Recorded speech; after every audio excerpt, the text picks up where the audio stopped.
This episode of the Totally Rad Show is brought to you by Netflix. Coming up on this episode of TRS, Leo DiCaprio transforms into J. Edgar. Totally Rad Show. Totally Rad Show, Totally Rad, Totally Rad Show, Totally Rad, Totally Rad Show, Totally Rad, Totally Rad Show, Totally Rad Show!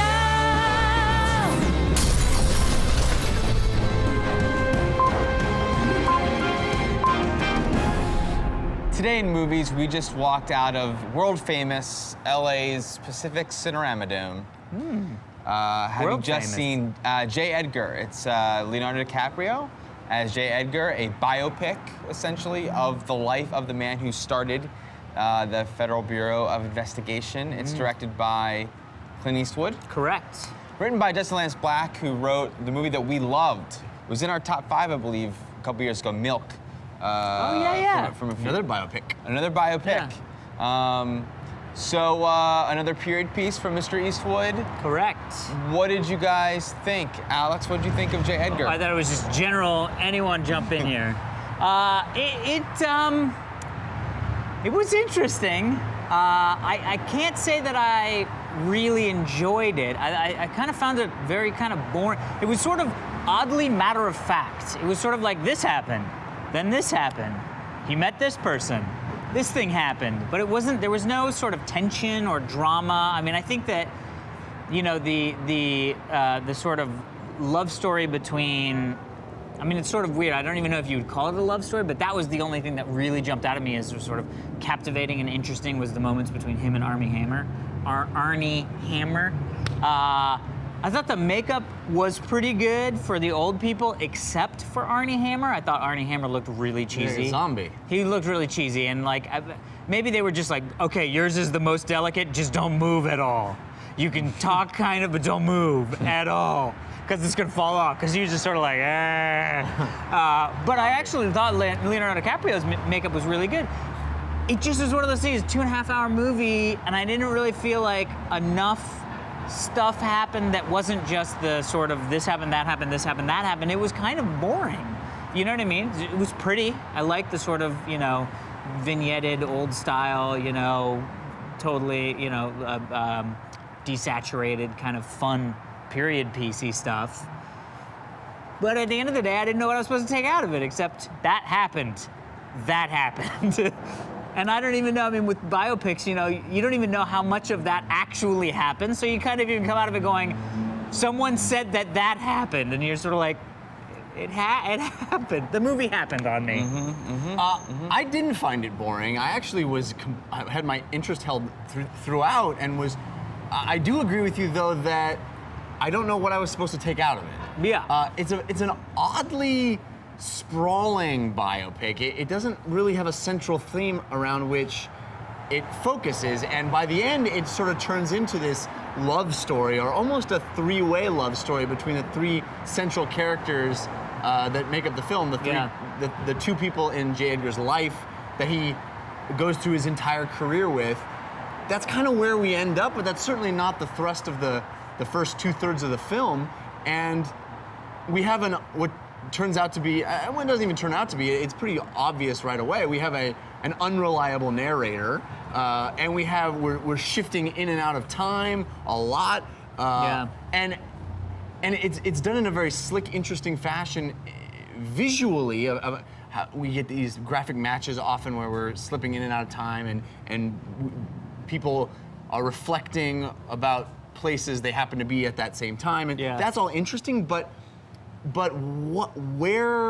how am I supposed to be fed into this, and why am I hearing about these stories? And there's so much history that is encompassed in the film that is sort of brushed over, and we don't go in depth about it. That stuff, the sort of beginnings of the FBI was sort of like, oh yeah, that kind of happened. Anyway, let's go talk about this dinner that I'm having. It's like, but that's the stuff that I was really interested in. Hunting down these gangsters, or you know, getting dirt on Martin Luther King, or all of the interesting things about J. Edgar Hoover that I heard all growing up as sort of the legend of him, including that salacious stuff. Yes. The sort of cross-dressing myth that you hear about. And I wanted to hear that either debunked or substantiated.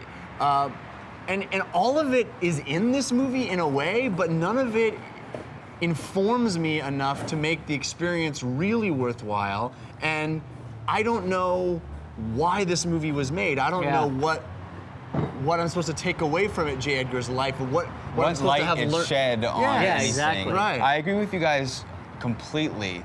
In the first few minutes of the movie, I was very excited because I loved, it opens up on 1919, and we see J. Edgar Hoover, young J. Edgar Hoover, show up to a crime scene on a bicycle. Yeah. And I was like, wow, what an interesting. We're going way back. Yeah, but not And there just were that, no fingerprints taken. Yeah. And it's like such a different world. And I love the details of like it's a bike that he's riding, and I was so excited. I'm gonna see all these interesting details throughout time, like the way Master and Commander showed me like warfare back in those times on boats, and then people brushed their teeth with sticks, and I love those kinds of sticks. I love those kinds of details. But you guys said very, very well that like we got a very cursory look at at all the broad strokes and not enough of the real interesting stuff, which is, I wish it was about the beginnings of the FBI. That was what I was so excited. Oh, how do you go from no FBI to FBI? Yeah. Like what are the steps taken? In the beginning, we started to see a process movie, and then we abandoned that.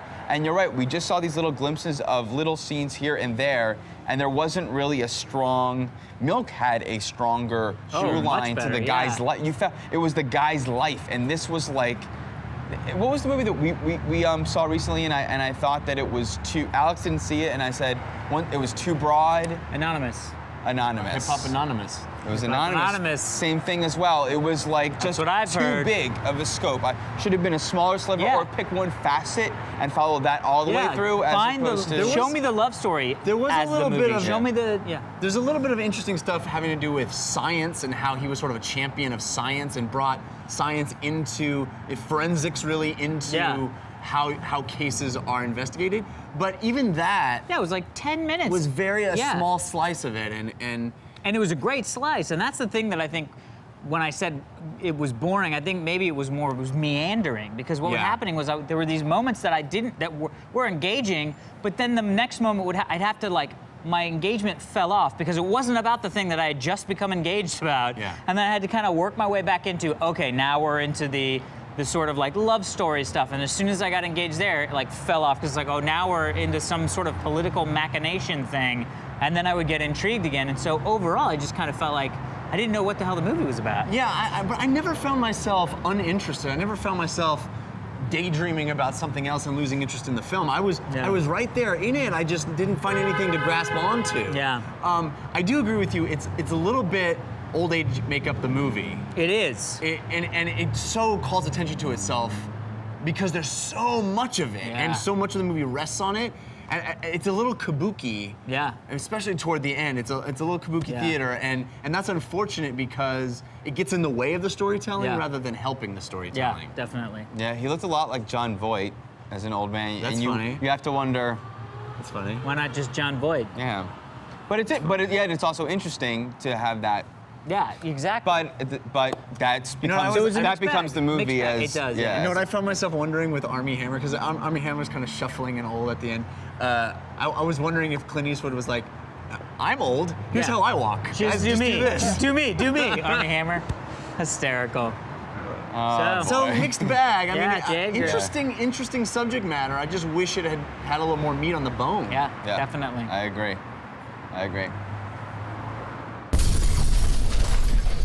All right, everybody, be sure to stick around. We're going to be answering one of your Twitter questions right after this. But first, we want to thank our sponsors, Dan Trachtenberg. Netflix, guys. Yeah, let's talk about it. Netflix. With more than 23 million members, Netflix is the world's largest subscription service, instantly streaming TV, episodes, and movies. Members can instantly watch thousands of titles on a vast array of devices, streaming TV episodes and movies like Microsoft's Xbox 360. Okay. Sony's PS3 game console and the Nintendo Wii console. Got it. Not to mention my iPad when I travel. Got it. I watch things on my iPad. It has been gotten. As a Netflix Unlimited member, you can instantly watch as many of those movies or TV shows anytime you want for one low monthly price. I like that. There are no late fees or due dates for a limited time as a new member and TRS viewer. You get a free 30-day trial membership. That's a long trial. Go to netflix.com/TRS and sign up be sure to use this URL, the netflix.com, again, /TRS, so that they know that we sent you. Perfect. All right, people. Well, that is it. We will see you tomorrow. Join us tomorrow for our review of the board game Defenders of the Realm. Today's Twitter question comes from @nshady. He asks, is there still a place for single-player gaming in an increasingly connected industry and society? The funny thing is, my knee-jerk reaction was yeah, and then I thought, well, what single-player game have I played most recently where I think it would have been less fun to have, you know, I'm thinking like Arkham City. Would it have been less fun if one of you two were able to play Robin and we were coordinating that attack? No, it would have been more fun. Yeah. So it's kind of hard because it's Well, but you just played Skyrim. Yeah, and I was just gonna say, we kind of talked about this in our Skyrim episode. I love single-player gaming. I think it's still a very rich mind to be mined for fun, and it's interesting, you know, like how Dark Souls is doing single-player but still connected. I think that's a really interesting pathway for the industry to go down and explore, and even stuff like Autolog in Need for Speed, where it's single-player but connected. You see how other people are doing all the time. That's an interesting way to go. So And that's I don't think not it has really to be mutually changing. exclusive. Yeah, I was just about to say. I was thinking of it as a co-op or single player only, but I think what you really, I mean, that's the. But I think this question is there still a place for none of that? Yes. And I would say there is, because as public as we get, the more private experiences we can still have are cherished. You know, it's always good to be able to be by yourself. Yeah. You know. Especially for the. I just want to play this game. I don't want to worry about other people. I don't want to. Completely agree. Yeah, it's good to have those moments. Definitely. Yeah.